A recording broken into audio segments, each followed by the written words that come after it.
What if I told you that you could get approved for $50,000 to $100,000 or even more in business funding, but the one thing holding you back is a few simple words you're writing on the applications? Too many entrepreneurs with solid ideas get denied not because their business is bad, but because they're accidentally waving massive red flags at lenders with their answers on applications. It's a result of bad information and lack of guidance. They're leaving tens of thousands of dollars on the table. Lenders have a very specific playbook, and if you don't speak their language, they shut the door. The credit system is a game, and it's designed for people who are in the know. When you stop making these 5 common mistakes, you transform from a high-risk applicant into the exact kind of fundable professional entity banks want to lend to. In this video, I'm pulling back the curtain and giving you the insider playbook. We're gonna break down the 5 things you must never write on a business funding application. You're gonna learn little-known triggers that can get you automatically denied before a human ever even sees your file. I'm gonna show you the critical difference in how you describe your company and why that distinction is worth thousands. And you're gonna discover the magic words to use when a lender asks what you plan to do with the funds, the answers that signal you're a safe bet for growth. When you understand the game, you can get the banks to compete to give you money. If you're new to the channel, my name is Colin and I read Rich Dad Poor Dad when I was just 13 years old, and I became obsessed with all things credit, finance, and investing. I even followed in Robert Kiyosaki's footsteps and enlisted in the Marine Corps at 18 years old, where I saw firsthand what the book warned about. No financial education is taught in school. Marines to my left and right were defaulting on cars and credit cards, so I got certified in credit repair to help them. Fast forward to today, I run an 8-figure credit repair and funding business, and I make these videos to help you guys win the credit and funding game. If you're ready to stop getting denied and start getting funded, let's get into it. The first thing we need to fix is the most fundamental part of your business identity, and most entrepreneurs get it wrong on day one. Here's the first mistake: a high-risk business name and industry code. To start, let's stop automatic rejections from the bank's computers. The first mistake happens before income or even credit. It's your business name and NAICS classification. Lenders manage risk. Certain industries are blacklisted in their system. If your name or code screams high risk, you get automatically denied. Words like real estate, trucking, crypto, or even credit and investing can be the kiss of death. With a simple strategic tweak, you can present a stable, fundable entity and dramatically increase approval odds without changing your actual operations. Here's how to fix it. Choose a neutral, fundable LLC name. Avoid industry-specific keywords like real estate, trucking, transportation, cannabis, credit, or financial or investing. Use broad professional terms such as enterprises, holdings, management, ventures, group, or consulting, for example. Instead of saying Dave's Trucking, you could say Dave's Logistic Enterprises. You could also file a DBA, so your generic LLC name is for the banks and your DBA is for the public. You can operate publicly as Dave's Trucking while your legal bank-facing entity is Dave Logistics Enterprises. That's a standard practice. Then you got to select a low-risk NAICS code. Search codes related to your field and pick the lowest risk version. A marketing agency can use marketing consulting services rather than media production. A real estate investor can use residential property manager rather than real estate investing. And that small shift leads to a big difference. Now that you've structured your business to look rock solid and fundable, you've made it past the automatic filters. The next mistake people often get denied for by a human underwriter, and it's how you describe your role. Here's mistake number 2, stating you are self-employed.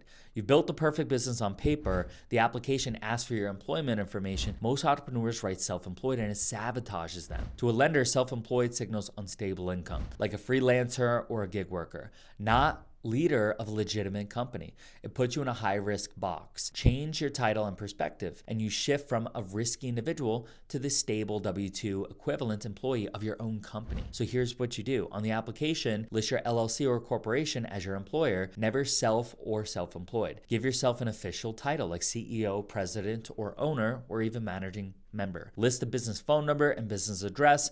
This reinforces separation between you and your company. And as you grow, pay yourself a consistent salary through payroll or even owner's draw, even if it's small at first. This habit makes income verification seamless for future mortgages and loans. All right, so your structure is solid and your title's professional. The next trap is income. The answer isn't simply tell the truth in whatever number pops up in your head. Too much or too little can get you flagged. So mistake number 3 is listing an unbelievable or insufficient income. This is where art meets science. If you state income that's too low, you won't qualify. If you state something sky high, say $100K, to the underwriter who likely makes $65,000 assumes you're exaggerating and moves to deny or for income verification. You're creating unnecessary friction. The goal is the Goldilocks zone. Not too high, not too low, just right to justify the funding without raising suspicion. So here's how to find your number. Understand that most business card applications are stated. They don't ask for tax returns up front.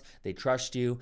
And if the profiles are believable, you get auto-approved. Calculate your baseline by looking at your monthly debts on your credit report. Your annual income should keep your debt to income reasonable, around 30% or less. For most personal guarantees on business funding, a range between $100,000 to $200,000 is very strong, and it's a very good window to have. Pick a number in the range that logically supports your current debts, your lifestyle, and your future projections of earning income from your new business idea. Use that same figure consistently across applications submitted in that window and round of funding you do. Now comes the final test on most apps. What's the purpose of the funds? Your answer either seals the deal or sinks the ship. Here's a mistake number 4. Giving the wrong use of funds. When they ask you what you're going to do with the funding, they're looking for a specific low risk, high ROI answer to fit their criteria. If you say pay off debt or anything like that, or an emergency, you're signaling distress and you're going to see a denial. If you say real estate investing, most general business lenders see that as high risk. Lenders want to see and fund activities that generate more revenue for your business. So working capital, advertising, marketing, and payroll are all excellent. New markets, scaling operations, and growth. Marketing and advertising signals customer acquisition and more revenue. Purchase new equipment suggests improved efficiency or capacity, and avoid paying off debt, covering expenses, or starting a new business or real estate investing, unless you're applying for a product specifically for that category. So now you have the right entity, the right title, and a believable income. The last mistake happens when you apply for multiple products. This is where the great application torpedo comes in. Here's mistake number 5, applying without a strategic sequence, credit stacking. Not all banks are the same, and not all banks pull from the same bureau. If you blast applications randomly, you create a shotgun blast of inquiries that screams desperation, and you get denied.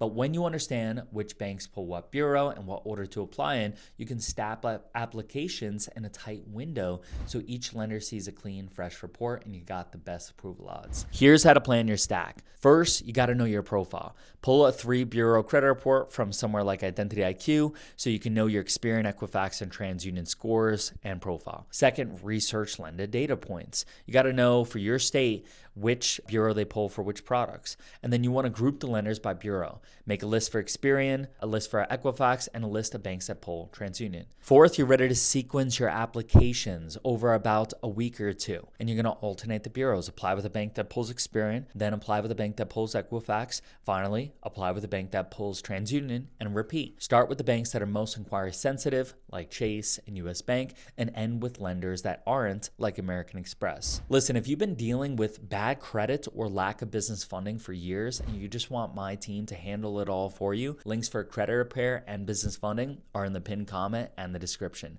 We're going to give you a complimentary consultation and a roadmap to help you reach your goals. When you speak the bank's language, the game changes and banks start competing to give you funding. Click the link in the description to book your free strategy session with my team. Your approvals are much closer than you think. Let's get you funded, guys. As always, links for credit repair and business funding are in the pinned comment in the description. Be sure to like and subscribe. What are you waiting for, guys? This is Credit with Colin. I'll see you guys on the next one.